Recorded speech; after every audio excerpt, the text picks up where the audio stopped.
What is Garp's role in the story? Is it really just this badass Marine that stuck to his never-changing loyalty to the Marines despite being strongly against the Celestial Dragons? Or could he possibly be carrying out a galaxy-brain plan that has been ongoing for decades? Today, we dive into the theory of Garp being the leader of SWORD, a secret Marine organization that goes against the world government, which could eventually lead to a final war of 3 monkeys trying to take down a god. I want to give a big shout out to my guy Randy Choi, who opened my eyes to this theory with his law is a sword theory, because despite me disagreeing with the main theory of law being part of sword, I was completely on board with Garp being the leader. Because for me, Garp has always been a super fascinating character, a character I was drawn to immediately. He's just one of those badass old man characters that has a huge reputation and the strength to back it up. His personality is incredibly carefree and laid back. He's a funny guy, and he's also kind. In a lot of ways, he's just like Luffy.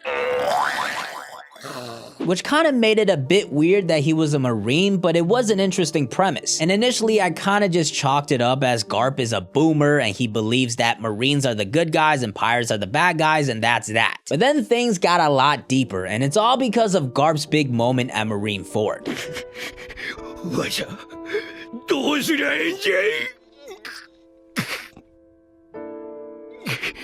At Marineford, things were not as simple anymore. Garp now had to make a really difficult decision in choosing between his duty and family, and we saw firsthand just how much he cared about his family.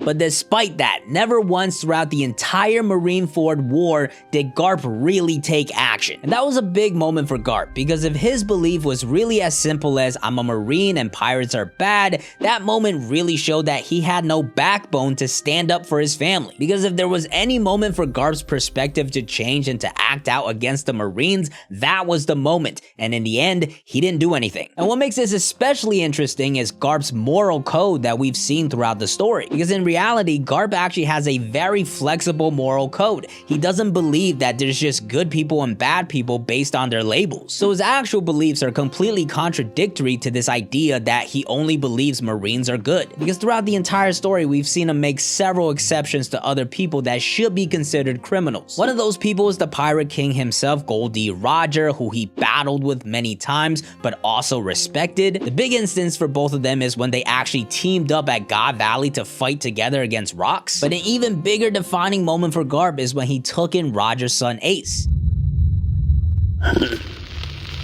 Beyond that, we have also seen him make many exceptions for his own family. Dragon is literally the biggest criminal in the world, but we have never seen Garp have any resentment or anger or take any action against him. Though I will say the counter argument here is that maybe it happened before and we just didn't see it. But at the same time, you also have Ace and Luffy who became pirates against his will. And although he pretended to be mad at it, at the end of the day, he wasn't really mad. He was laughing at their achievements.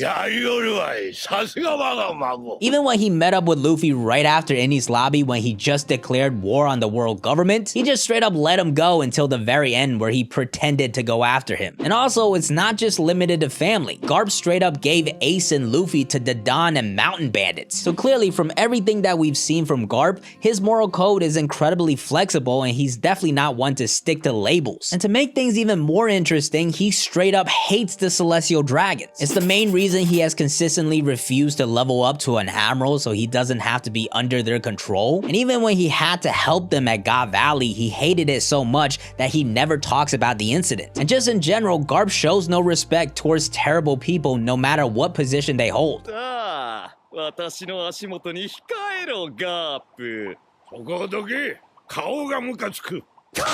So as far as Garp's morality goes, it's very clear that he values freedom and he sees good people as good people no matter what their labels are. So why is it that despite all of that, he has maintained such strong loyalty to the Marines that he did not do a thing at Marineford? Is he really just that simplistic and just stays loyal to the Marines because that's what he has done? I don't think so, because he's already shown at God Valley that he's willing to do what's right even if it's technically the wrong thing to do. So there's no reason reason for him to completely take a backseat at Marineford when the life of a family member is involved. And that's why I believe he had something stopping him. And that gets us to the organization known as SWORD, a new entity that we found out about in the post-time skip. And interestingly enough, one of the first SWORD members revealed was Kobe, someone that practically works for Garp. And in a recent chapter, it was also confirmed that Helmeppo is also a SWORD member. So immediately we have two direct connections to Garp right away. And that's important to note because SWORD is a highly secretive organization within the Marines,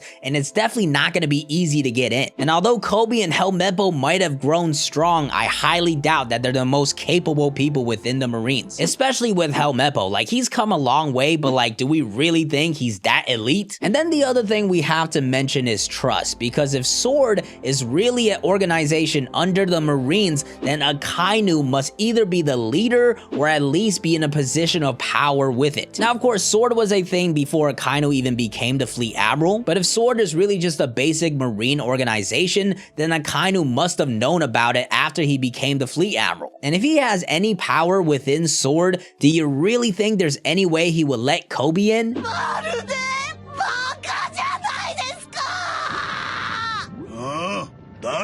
I think there is no way in hell that happens. Now, on the topic of Akainu, I do have to mention that there is a theory that he's also part of SWORD, mainly because of this one colored panel with him having a sword tattoo. But personally, I just don't believe it. I think the vision I have of SWORD just completely goes against Akainu's morals. It would be an absolutely crazy twist, but I'm not sure if it's for the better. Like, at the end of the day, people would still really hate him for everything at Marineford, but technically he would become a good person. It just doesn't really work, and I would honestly prefer it more if he was just an absolute menace. So for the time being, I'm just gonna think he's tatted up. But getting back on topic, the next thing I want to focus on is the name of SWORD itself, because it could be a really big hint with how it connects to CP0. Because CP0's full name is CP Aegis 0, and Aegis in Greek means shield. So right away, you got the connection of these two organizations going against each other, a sword versus a shield. Now, of course, there are counter arguments. You could say that both of them work under the world government. It's just that one is the sword and one is the shield. And I will fully admit that is a real possibility that could completely destroy this theory. But at the same time, we have seen some interactions between SWORD and CP0, and they haven't really been friendly.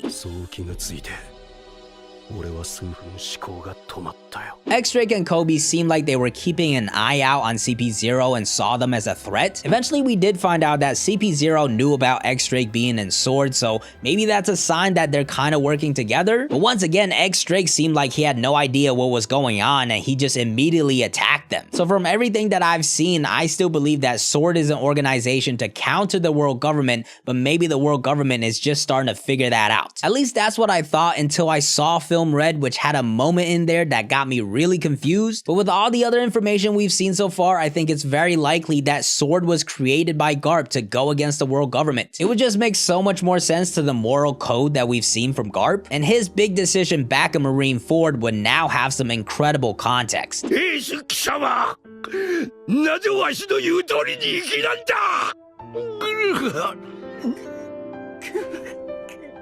The pain he's going through now hits so much harder because the decision that he made is now much more complex and emotional. Instead of it being going against his own moral code and sticking to his duty, it's a decision to follow through with his grand plan at the cost of a family member. And with this theory, it also gives us so much more to explore, such as Garp's relationship with Dragon. Was Dragon becoming a revolutionary planned out by both of them so they would have a two-sided attack? Or did something happen around 20 plus years ago that made Dragon change his mind to go for a more direct attack? On top of that, there are also other potential members that we can uncover with their connection to Garp. First off, Tsuru is a likely option because she's directly connected to X-Drake. She's the person that found him and saved him. And of course, she's also very close to Garp, joining the Marines at the same time as him. So with that connection, we now have a line from X-Drake to Garp as well. Another likely option is Kuzan. He's someone that really looked up to Garp and even owes him for saving his life once. He's currently working with the Blackbeard Pirates, but I think it's evident that he's not not really trying to work with Blackbeard. A lot of the speculation around him is that he's joined the Revolutionary Army, which could still be true, but it's also entirely possible that he's a sword member that went undercover just like X Drake. Besides that, there are two other candidates that I personally don't believe in. The first one is Sengoku. He's also very close with Garp, joining the Marines the same time as Garp and Tsuru, but with him I just feel like he's in too deep, like he was literally the fleet admiral, so he had to work directly under the Celestial Dragons, and on top of that I feel like his morality is definitely a little harsher. Like ultimately I think Sengoku has good intentions, but I think he has the more boomer, rigid morality of like pirates are bad, Marines are good. There is the case of Corazon who Sengoku took in, so that has me a little indecisive, but it's also possible that after Corazon died, Sengoku became harsher, and it's really not until after Marineford that he seems more chilled out and just snacking away. So if he is part of Sword, I would imagine it didn't happen until after he retired. And then finally, the last candidate is Law, the person that